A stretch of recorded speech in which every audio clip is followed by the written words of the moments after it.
And I used to say, if God does not send me to hell, he ought to do it. I sat in judgment upon myself and pronounced the sentence that I felt would be just.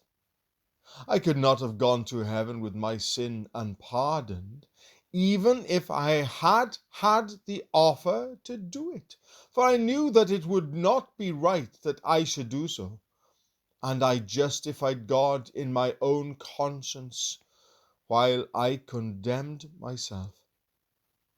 The law would not even let me despair, if I thought I would give up all desire to do right, and just go and drown my conscience in sin. The law said, no, you cannot do that. There is no rest for you in sinning. You know the law too well to be able to sin in the blindness of a seared conscience. So the law worried and troubled me at all points. It shut me up as in an iron cage, and every way of escape was effectually blocked up. One of the things that shut me up dreadfully was when I knew the spirituality of the law. If the law said, "Thou shalt not commit adultery," I said to myself, well, I have never committed adultery. Then the law, as interpreted by Christ, said, "Whosoever looketh on a woman to lust after her hath committed adultery with her already in his heart." The law said, "Thou shalt not steal." And I said, well, I never stole anything. But then I found that even the desire to possess what was not my own was guilt. The spirituality of the law astounded me. What hope could I have of eluding such a law as this, which every way surrounded me with an atmosphere from which I could not possibly escape?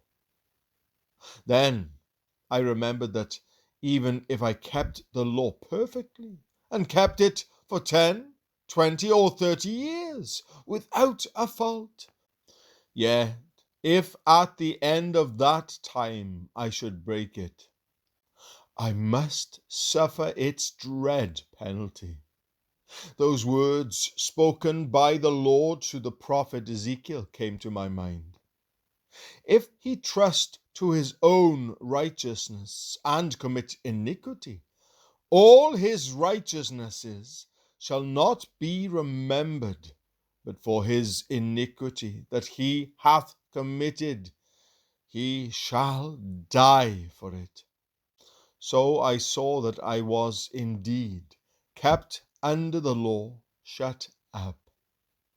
I had hoped to escape this way, or that way, or some other way. Was I not christened when I was a child?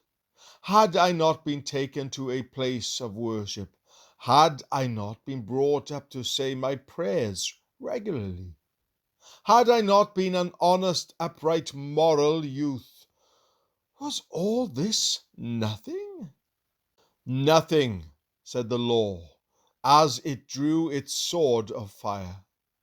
Cursed is everyone that continueth not in all things which are written in the book of the law to do them.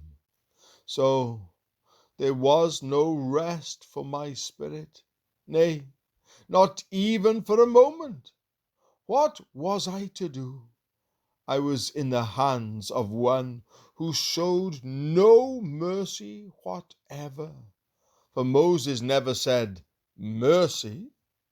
The law has nothing to do with mercy. That comes from another mouth and under another dispensation. But before faith came, I was kept under the law, shut up unto the faith which should afterwards be revealed.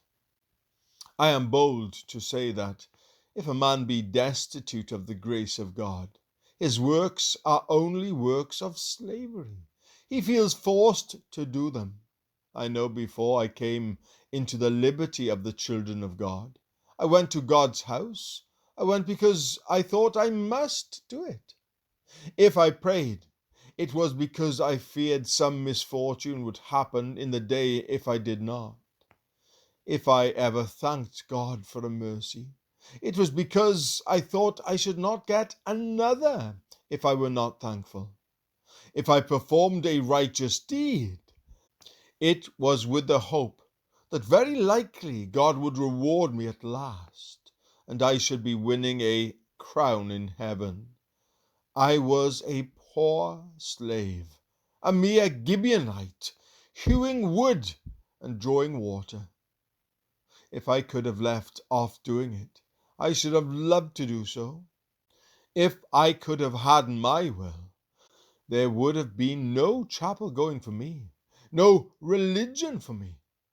I would have lived in the world and followed the ways of Satan, if I could have done as I pleased. As for righteousness, it was slavery. Sin would have been my liberty.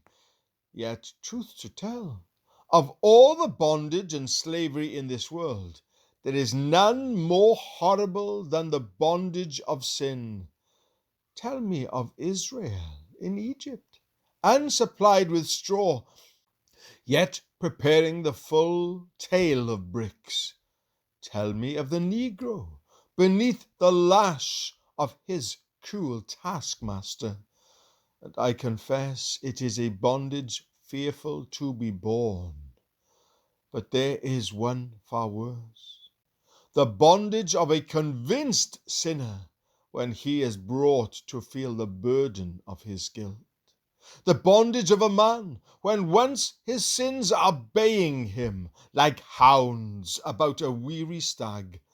The bondage of a man when the burden of sin is on his shoulder, a burden too heavy for his soul to bear, a burden which will sink him in the depths of everlasting torment, unless he doth escape from it. Methinks I see such a person. He hath ne'er a smile upon his face. Dark clouds have gathered on his brow. Solemn and serious he stands. His very words are sighs. His songs are groans. His smiles are tears. And when he seems most happy, hot drops of grief roll in burning showers, scalding furrows on his cheek. Ask him what he is, and he tells you he is a wretch undone. Ask him how he is, and he confesses that he is misery incarnate. Ask him what he shall be, and he says, I shall be lost in hell forever.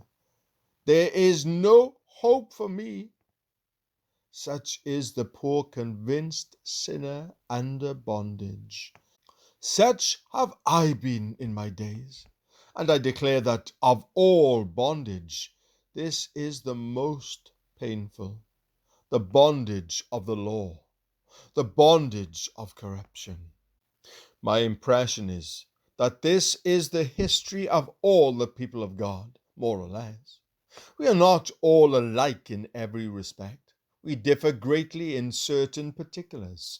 Yet the main features of all the children of God will be found to be the same, and their Christian experience will resemble that of the other members of the Lord's family.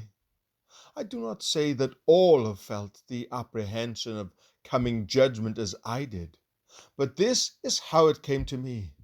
I knew that I was guilty.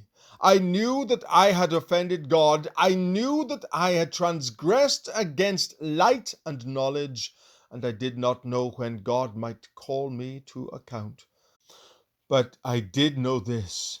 When I awoke in the morning, the first thought I had was that I had to deal with a justly angry God who might suddenly require my soul of me.